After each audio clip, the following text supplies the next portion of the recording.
ৰ'ব গাইছ 1 মিনিট ভিডিঅ'টো স্কিপ নকৰিব। মোৰ পিছফালে যিখন ফ্লাইট দেখি আছে এখন অৰিজিনেলি ফ্লাইট হয়।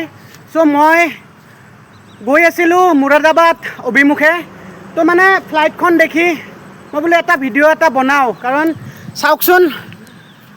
চ' অৰিজিনেলি মই মানে যদিও মানে ওচৰৰ পৰা যদি উঠা নাই, কিন্তু এটা মানে বেলেগ ফিল এটা হৈ আছে, সেইকাৰণে ভিডিঅ'টো বনাই দিলোঁ। চ' ভাল লাগিল। এখন ৰেষ্টুৰেণ্ট হ'ব। চ' এইটোৱে ভিডিঅ'টো। এইখিনিয়ে যদি ভাল লাগে এটা লাইক আৰু এটা শ্বেয়াৰ কৰিবলৈ নাপাহৰিব। যদিও উঠি পোৱা নাই, কিন্তু ওচৰৰ পৰা মানে ফিলটো ল'লোঁ। যিয়ে নহওক এইখন চাব পাৰে। ইয়াৰ সন্মুখটো চাগে কাটিলে বেলেগ কিবা বনাব, মানে বেলেগ কিবা লগাই দিব। চ' এইখন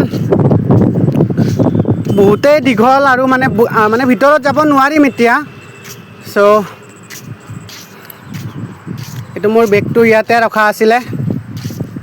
এইবিলাক পাংখা কিবা কানি খুলিছে, কিবা কানি বনাব চাগে। তো ভিতৰৰ পিনে এনেকুৱা থাকে। চ' ভালেই লাগিল চাই সঁচাকৈ, কাৰণ জীৱনত দেখা পোৱা নাছিলোঁ ওচৰৰ পৰা। যদিও বেয়া ফ্লাইটটো, তথাপিও মানে এবাৰ ইয়াৰ ফিলটো ল'লোঁ। যদি ভিডিঅ'টো ভাল লাগে এটা লাইক কৰি দিব, এটা শ্বেয়াৰ কৰিবলৈ নাপাহৰিব। হৰ হৰ মহাদেৱ।